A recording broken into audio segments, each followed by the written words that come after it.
MSI atas sambutannya. Acara ke-6, keynote speaker oleh Kepala Dinas Koperasi Usaha Mikro dan Perdagangan Kota Pontianak. Sebelum saya serahkan, berikut akan ditampilkan CV dari Bapak Insinyur Haryadi S. Triwibowo.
Kepada Bapak Insinyur Haryadi S. Triwibowo, disilahkan.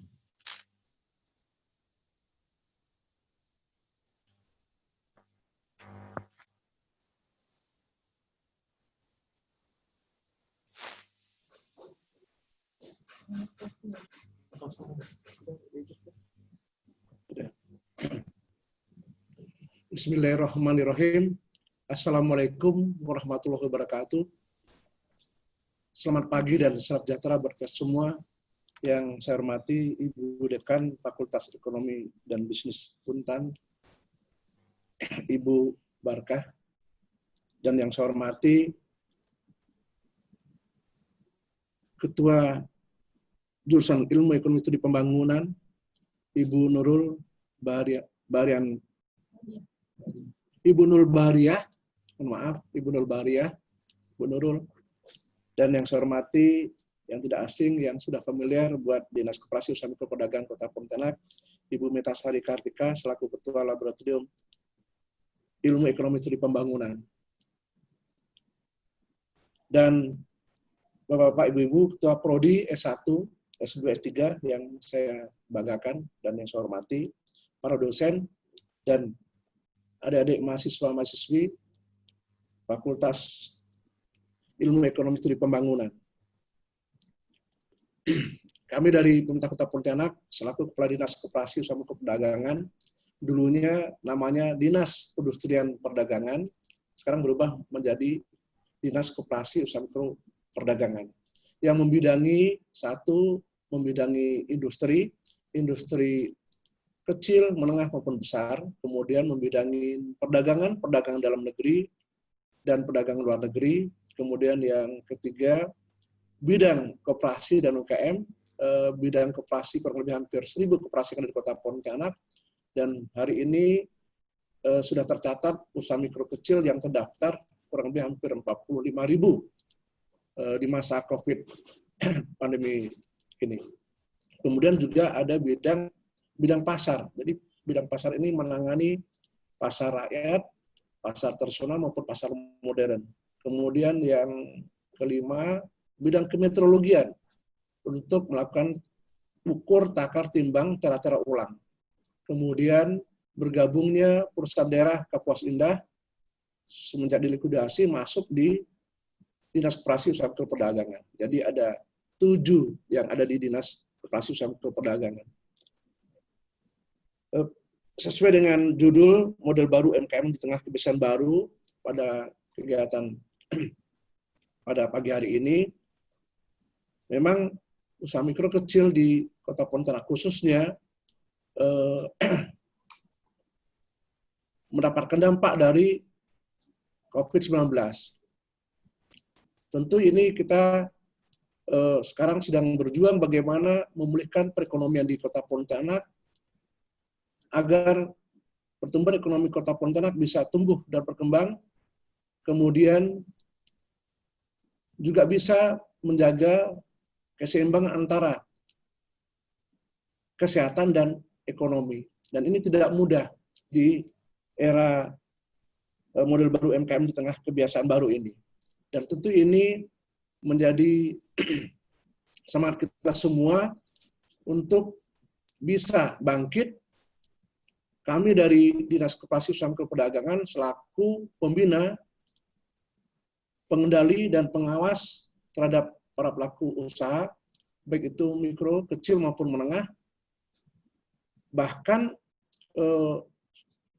PKL-PKL yang ada di Kota Pontianak juga jadi pembinaan kita juga, yang merupakan tulang punggung perekonomian di Kota Pontianak. Bapak Ibu dosen yang saya hormati dan saya banggakan, dan adik-adik mahasiswa, mahasiswi, tentu di era model baru ini banyak inovasi-inovasi yang harus kita lakukan untuk menyesuaikan dengan kebiasaan baru. Yang tadinya kita bisa bertransaksi, berusaha melalui offline, sekarang kita menggunakan online. Dan ini tentu ada manfaat yang baik buat para pelaku usaha, sehingga mereka bisa melakukan usaha dengan secara online.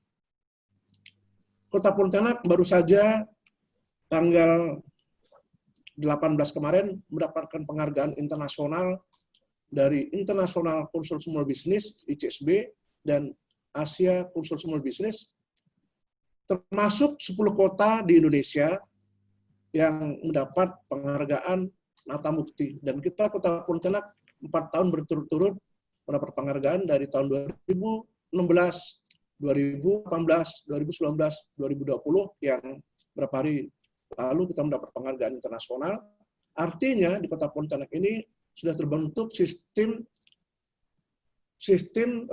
komunitas ekosistem digitalisasi buat UMKM. Dan keunggulan kita mendapatkan penghargaan ini dari 10 kota di Indonesia yang diakui oleh 60 negara di PBB, bahwa Kota Pontianak sebagai kota yang sudah termasuk kategori kota pentahelik. Artinya kota pentahelik dalam ekosistem UMKM digitalisasi. Pertama, banyaknya para pelaku usaha mikro kecil unggulan, artinya mereka-mereka yang punya keunggulan memproduksi suatu produk UMKM. Jadi keunggulan-keunggulan inilah yang jadi salah satu barometer penilaian. Kemudian kedua, adanya komunitas para pelaku usaha mikro kecil yang betul-betul konsisten membina dan mengakomodir produk-produk dari para pelaku usaha unggulan tadi. Itu salah satu indikator yang kedua. Kemudian yang ketiga, baru peran pemerintah. Peran pemerintah di sini selaku pembina, pengendali, dan pengawasan pada produk-produk UMKM. Apalagi kita sekarang masuk di tengah kebiasaan baru. Dan ini tentu terobosan-terobosan, inovasi-inovasi yang harus kita lakukan. Kemudian yang keempat, di era pentahelik Kota Pontianak ini, adanya peran dari perguruan tinggi. Bahkan perguruan tinggi bukan dari perguruan tinggi semata. Adanya beberapa fakultas-fakultas yang sudah ikut aktif dalam membangun ekosistem atau inkubator bisnis.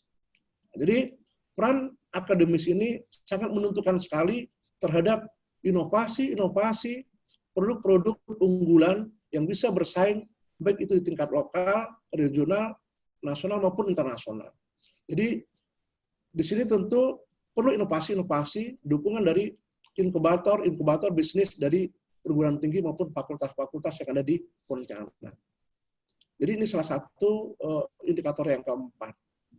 Kemudian yang kelima, peran media. Nah, seperti hari ini kita melakukan webinar banyaknya aplikasi-aplikasi di Kota Pontianak, aplikasi-aplikasi lokal maupun yang nasional. Kemudian peran media ini tidak bisa lepas dari maju dan berkembangnya UMKM di Kota Pontianak. Maka Kota Pontianak mendapatkan kategori kota yang mampu bertahan dalam membangun ekosistem usaha mikro kecil.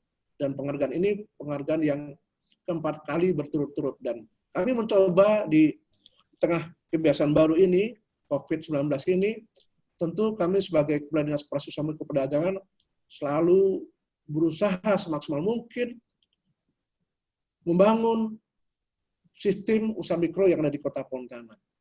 Tidak terlepas dari 5 komponen tadi. Tentu dengan adanya para pelaku usaha mikro, dan sekarang usaha mikro kecil menengah di Indonesia menjadi salah satu tulang punggung perekonomian nasional. Dan kita membangun usaha mikro ini tentu yang kita bangun bukan tujuannya dari UMKM itu sendiri, tapi yang kita bangun adalah sistem dari UMKM itu sendiri. Sehingga sistem yang kita bangun ini bisa mampu menghasilkan produk-produk unggulan yang mampu bersaing baik di tingkat lokal, regional, nasional maupun internasional. Jadi tentu dengan bahan baku yang bagus, kita harapkan tentu menghasilkan produk yang bagus. Tapi kalau tidak didukung oleh sistem yang baik, maka tidak mungkin bahan baku yang baik itu bisa menghasilkan produk yang baik. Kemudian dengan adanya penghargaan ini tentu memberikan motivasi kepada para pelaku usaha mikro di Kota Pontianak. Dengan hadirnya banyaknya komunitas-komunitas yang ada di Kota Pontianak untuk membangun sistem usaha mikro kecil ini, kedepannya kita bisa saling bersinergi. Tanpa kita bersinergi dari 5 komponen tadi, saya rasa usaha mikro kecil yang ada di Kota Pontianak ini tidak ada apa-apanya. Perlu Bapak Ibu dosen yang saya banggakan dan saya hormati, dan para mahasiswa yang saya sayangi, bahwa dalam era di tengah kebiasaan baru ini, tentu kita harus banyak membuat terobosan-terobosan atau inovasi-inovasi, sehingga UMKM yang ada di Kota Pontianak ini bisa eksis. Dan tidak lupa bahwa UMKM yang ada di Kota Pontianak ini tentu kita harus mempertahankan atau memperkuat sistem dari pasokan bahan baku, pasokan energi, itu harus betul-betul siap, karena kami punya visi untuk usaha mikro kecil ini, bahkan untuk bahan baku itu minimal 6 bulan ke depan itu bahan baku itu harus tersedia. 1.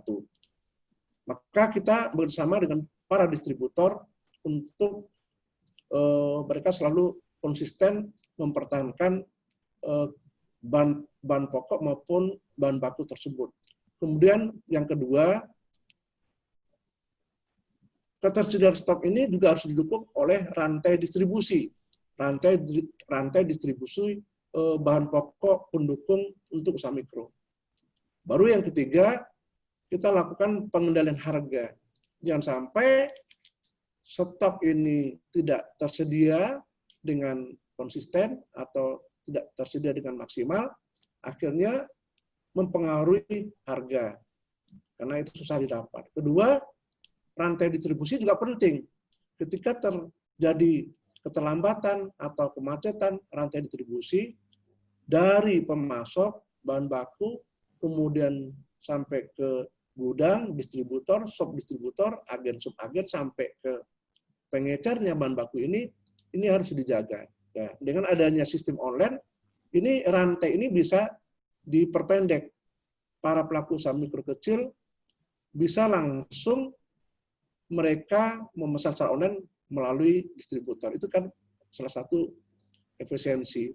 Kemudian pengendalian harga juga penting, karena kalau harga ini tidak dijaga dengan baik, terjadi fluktuasi yang tidak terkendali, ini akan juga mempengaruhi iklim dari usaha mikro kecil itu sendiri. Satu contoh misalnya, harga telur selalu berfluktuasi. Sedangkan telur itu salah satu menentukan bahan baku untuk usaha mikro kecil misalnya. Kemudian beras, gula pasir, minyak goreng, dan sebagainya. Itu perlu kita jaga. Sekalian juga ini juga mempengaruhi inflasi. Kemudian untuk tadi rantai distribusi, disparitas harga juga harus dijaga. Disparitas harga. Jangan sampai bahan baku, bahan untuk pemasok usaha mikro kecil ini harganya berbeda-beda. Satu contoh, di Kecamatan Pontianak Barat dengan Pontianak Selatan, Pontianak Kota, itu harganya berbeda-beda di pasar tradisional. Maka dengan adanya kita bangun sistem menggunakan aplikasi Jepin, itu ibu-ibu rumah tangga, para pelaku usaha mikro, mereka bisa mengakses harga-harga yang ada di pasaran, pasar tradisional maupun di distributor. Sehingga harga hari ini, atau harga kemarin, atau harga besok, itu sudah bisa diantisipasi. Bagi para pelaku usaha mikro, tidak perlu lagi mereka belanja ke pasar misalnya. Mereka sudah tahu harga stok hari ini berapa, dan sebagainya. Itu harus dijaga benar, sehingga stok ini benar-benar bisa membantu keberlangsungan hidupnya usaha mikro. Itu yang penting. Kemudian juga masalah energi. Banyak usaha mikro beberapa bulan yang lalu mengeluh karena susahnya mendapatkan LPG 3 kilo.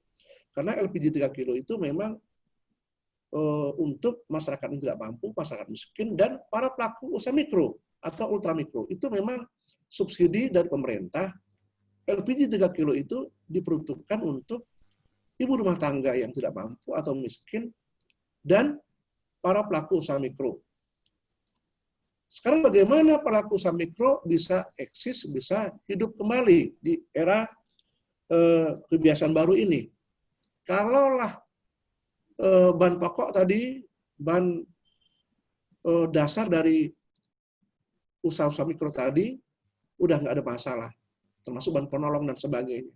Namun, ketersediaan energi tidak bisa konsisten. Nah, ini kan mengganggu juga pertumbuhan usaha mikro yang ada di Kota Pontianak khususnya. Satu contoh misalnya, ibu-ibu yang biasanya punya usaha ultramikro atau mikro, sehari-hari menjual bubur, menjual nasi kuning setiap pagi untuk sarapan. Hari ini jualan. 2 hari lagi tidak jualan karena susah mendapatkan LPG. Kalaupun dapat LPG, harganya tidak sesuai harga eceran tertinggi, yang mana harga eceran tertinggi untuk ibu rumah tangga dan usaha mikro itu senilai 16.500. Ternyata harganya 18.000, 20.000, 28.000. Ada uang 50.000, LPG-nya nggak ada. Nah, ini kan perlu benar-benar dijaga stabilitas, kesediaan, ketercukupan untuk para pelaku usaha mikro. Dan kami membuat inovasi baru di era kebiasaan baru ini. Judulnya adalah pembelian LPG di era kebiasaan baru, ibu rumah tangga tenang, usaha mikro senang. Jadi kita mengeluarkan yang namanya kartu kendali. Jadi kita sudah mengeluarkan kartu kendali LPG 3 kilo. Ini inovasi dari Dinas Koperasi Usaha Mikro Perdagangan yang sekarang sudah direplikasi di aplikasi di beberapa daerah di Indonesia. Jadi itu salah satu. Ini tugas pemerintah, dalam hal ini pemerintah Kota Pontianak melalui Dinas Koperasi Usaha Mikro Perdagangan melakukan pembinaan, pengendalian, dan pengawasan terhadap LPG 3 kilo. Syukur alhamdulillah, para pelaku usaha mikro yang sudah kita berikan kartu kendali ini, mereka sekarang tidak perlu lagi antri, tidak susah lagi mendapatkan LPG 3 kilo dengan harga 16.500. Setiap usaha mikro, setiap bulannya mendapat LPG 3 kilo sebanyak 8 tabung, dan itu seandainya kurang, mereka masih bisa nanti berkomunikasi dengan baik dengan para pangkalan. Nah, jadi rantai distribusi LPG yang tadinya dari stasiun pengisi bahan bakar, kemudian ke agen ke pangkalan, ke langsung ke usaha mikro. Yang tadinya banyak pangkalan dengan para pengecer bermain sehingga harga LPG bisa dipermainkan seenak mereka. Nah, sekarang tidak bisa lagi. Ini salah satu program kita untuk mendukung usaha mikro. Nah, alhamdulillah para pelaku usaha mikro dari ketersediaan stok bahan baku, bahan penolong, bahan kemasan, sampai ketersediaan LPG, bahan bakar untuk memproduksi produk usaha mikro itu sudah terjaga dan terjamin dengan baik. Ini salah satu program. Baru kita masuk ke pemasaran. Kami di Pemerintah Kota Pontianak punya perda yang intinya kerjasama para pelaku usaha menengah besar seperti toko-toko modern, mall seperti Hypermart, Carrefour, Matahari, kemudian Indomaret, Alfamart, kita bekerja sama. Dan ada yang perda keberpihakan pada usaha mikro. Artinya perda ini memberikan peluang kepada usaha mikro untuk bisa masuk ke toko-toko modern. Dan toko-toko modern itu wajib menyiapkan, memasarkan, dan mempromosikan produk-produk UMKM Kota Pontianak. Itu salah satu perda. Kemudian kita juga mempermudah legalitas perizinan dengan mudahnya sekarang melalui OSS, usaha mikro di Kota Pontianak kurang lebih jumlahnya tahun 2019 itu sebanyak 28.680 usaha mikro. 2020 ini sudah mendekati hampir 40.000. Karena banyak usaha-usaha besar yang pada tutup, seperti hotel, kemudian pergudangan, transportasi, dan sebagainya. Karyawan mereka sekarang beralih ke usaha mikro. Dan kita sudah mendata kurang lebih hampir 40.000 lebih. Dan yang sudah kita berikan izin usaha mikro kecil itu sebanyak kurang lebih hampir mendekati 9.000. Yang perlu Bapak Ibu dosen yang saya banggakan dan saya hormati dan adik-adik mahasiswa-mahasiswi yang saya sayangi, begitu antusiasnya masyarakat sekarang untuk mempertahankan kehidupannya dengan membuka usaha ultramikro maupun mikro. Itu begitu optimisnya sekarang demi kehidupan mereka. Kemudian kami juga bekerja sama dengan perbankan seperti Bank Mandiri, Bank Kalbar, Bank BRI maupun Bank Pasar. Di perbankan itu ada modal yang disebut bantuan untuk usaha mikro melalui kredit usaha rakyat yang bunganya relatif sangat membantu 0,2%. Artinya itu pun tanpa anggunan. Sekarang ada lagi kredit ultramikro yang pinjamannya bisa 1 juta, 2 juta, 3 juta. Itu sangat membantu sekali buat pelaku usaha mikro. Kemudian dari dinas kita sendiri juga membantu memberikan fasilitasi untuk kemudahan mendapatkan PRT. Karena pelaku usaha mikro ini khususnya produk-produk olahan makanan itu tentu mereka wajib mendapatkan PRT, sertifikasi untuk produk ibu rumah tangga khususnya. Jadi usaha-usaha mikro rumah tangga itu perlu kita bantu untuk mendapatkan sertifikasi PRT bahkan sampai ke sertifikasi halal. Karena apa? Di zaman yang sekarang sudah serba online semua ini, tentu transaksi bisnis produk UMKM ini dapat dipercaya oleh konsumen ketika produk-produk mereka itu sudah memiliki standar PRT, sertifikasi halal. Bahkan kalau itu UMKM yang kita bina, ada beberapa UMKM yang kita bina untuk tujuan orientasi ekspor, tentu mereka sudah punya SNI. Karena ketika mereka memiliki standar SNI, tentu standar SNI ini jadi rujukan standar yang lain. Sehingga ketika mereka sudah mendapat produk UMKM ini standar SNI, produk ini sudah bisa untuk dipasarkan secara online, secara nasional maupun internasional. Itu kita juga bantu juga untuk memfasilitasi dan mempermudah. Karena di era online sekarang, atau istilahnya industri 4.0, ya, itu hanya standar yang mampu bersaing baik di tingkat lokal maupun nasional internasional. Standar. Jadi produk-produk yang memiliki standar sesuai dengan standar SNI, tentu produk-produk ini bisa bersaing di tingkat yang lebih global. Itu kita juga memberikan fasilitasi, pembimbingan, dan advokasi. Kemudian beberapa hari yang lalu kita sudah mengusulkan ke Kementerian Koperasi Usaha Kecil Menengah Republik Indonesia bantuan Presiden, Banpres, bantuan Presiden untuk usaha mikro senilai 2,4 juta. Artinya bantuan usaha mikro produktif. Dan alhamdulillah Kota Pontianak sampai hari ini kita mengusulkan sudah mendapat persetujuan hampir 3.540.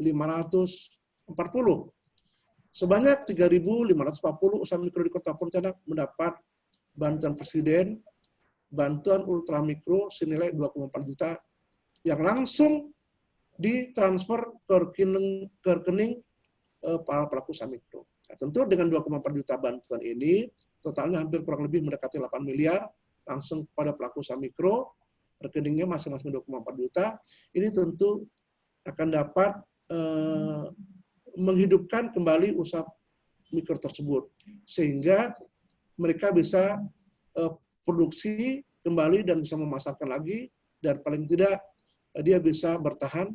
Syukur-syukur usaha mereka bisa ekspansi, meningkatkan omset dari usaha mereka tersebut, dan cash flow-nya tetap akan bisa berjalan kembali dengan bantuan tersebut. Kami mengharapkan jangan sampai bantuan ini kepada pelaku usaha mikro digunakan untuk membeli yang bukan untuk meningkatkan produksi, misalnya memberi HP, memberi perabot rumah dan sebagainya. Ini yang perlu kita lakukan pembinaan, dan kita akan memantau terus, ya kan? Nah, mudah-mudahan dengan adanya bantuan Bapak Presiden buat pelaku usaha ultramikro ini, pertumbuhan ekonomi di Kota Pontianak tetap bisa akan tumbuh kembali, dan inflasi bisa terkendali juga. Kemudian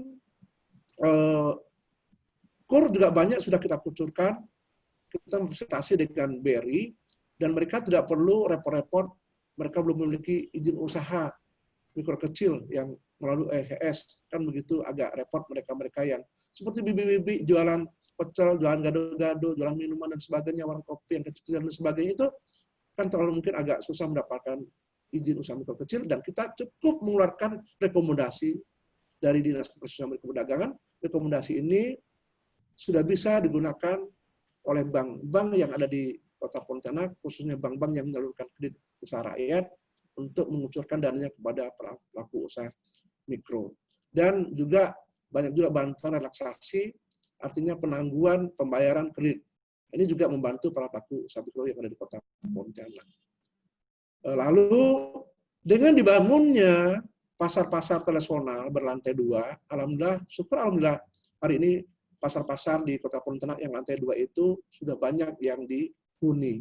Khususnya kita jadikan di lantai 2 itu untuk pusat-pusat kuliner, kemudian juga pakaian dan sebagainya. Seperti di Pasar Tengah, kemudian Pasar Pelamboyan, Pasar Teratai, Pasar Kemuning, Pasar Dahlia yang tadinya di depannya itu banyak kios-kios buah yang tidak beraturan sehingga menutup akses perekonomian di sana. Kita buka, kita pindahkan ke sampingnya, sehingga sekarang pasar-pasar di Kota Pontianak sudah dilakukan revitalisasi. Seperti Pasar Kemuning, tadinya Pasar Kemuning itu lantai 2-nya banyak para pelaku usaha mikro tidak berminat, tapi setelah sampah-sampah yang ada di TPA, TPS yang ada di pasar-pasar itu sudah dipindahkan, tidak berada lagi di pasar, artinya pasar hanya menyiapkan tempat sampah secukupnya untuk para pedagang, tidak menjadi tempat pembuangan sampah umum, sehingga pasar-pasar yang selama ini kumuh karena sampah sekarang sudah mulai bersih. Akhirnya halaman-halaman pasar itu ketika di siang, sore, malam hari sudah bisa digunakan untuk para pelaku usaha mikro yang baik menggunakan gerobak maupun kuliner. Dan lantai 2 juga bisa digunakan untuk kafe, minuman dan sebagainya. Yang penting di lantai 2 itu ada ada wifi. Saya rasa tentu dengan banyaknya dibangun pasar tradisional itu salah satu kepedulian pemerintah Kota Pontianak kepada pelaku usaha mikro yang tadinya banyak di jalan-jalan, kita arahkan untuk mereka mendapatkan fasilitasi. Bahkan bagi usaha mikro yang belum mampu membayar retribusi, kita bebaskan 6 bulan, masih belum mampu lagi sampai 1 tahun, sehingga usaha mikro itu bisa berjalan. Ya. Tidak ditarik retribusi, yang penting mereka membayar uang kebersihan dan keamanan, yang itu yang masih wajar. Tapi retribusi kita tidak akan tarik. Itu salah satu kepedulian Kota Pontianak dalam rangka membantu para pelaku usaha mikro. Contoh lagi misalnya, dulu ada di Alun Kapuas itu ada yang namanya pedagang-pedagang kaki lima usaha mikro, itu kurang lebih hampir 700, itu menghidupkan 21.000, 2.100 ya, yang harus dihidupkan oleh keluarga mereka. Ketika itu dirapikan menjadi Taman Alun Kapuas, kita tidak kehilangan akal, kita pindahkan mereka ke Taman Akcaya. Nah, Taman Akcaya mereka sekarang tumbuh dengan bagus, alhamdulillah. Dan nanti masih banyak fasilitas-fasilitas untuk FKM yang kita bangun, seperti di Waterfront City Promenade itu sudah kita buat kawasan untuk pelaku usaha mikro. Sehingga pada hari Sabtu Minggu itu omsetnya ratusan juta di satu bulannya di Waterfront atau Promenade. Nanti kemudian di beberapa tempat fasilitas umum juga akan dicoba untuk mengatur untuk MKM dan PKL. Jadi nanti ada zona di waktu tertentu, tempat tertentu itu disiapkan zona-zona untuk para pelaku usaha mikro. Mungkin saya rasa cukup dan kita berterima kasih kepada teman-teman, Ibu Dekan, Ibu Ketua Jurusan, kemudian yang saya banggakan juga adik kita yang aktif sekali, Mbak Meta Sari Kartika, ya, yang selalu dengan Pemkot Diskumdak selalu intens berkomunikasi, dan saya juga bangga kepada adik-adik kita, mahasiswa-mahasiswi. Mudah-mudahan adik-adik kita dan mahasiswa-mahasiswi ini bisa nanti mengisi tenaga kerja atau peluang-peluang usaha di era kebiasaan baru ini, apalagi ekonomi kreatif itu banyak sekali sektornya, dan itu saya yakin anak-anak muda sekarang cukup familiar dengan sektor-sektor di ekonomi kreatif seperti perikanan, arsitektur, kemudian adanya fashion, video, film, dan fotografi, game permainan, kemudian seni pertunjukan, layanan komputer, peranti lunak, dan sebagainya, televisi, broadcasting, termasuk riset and development, dan yang terakhir mungkin kuliner yang Kota Pontianak ini dijuluki sebagai kota kuliner sekarang ini.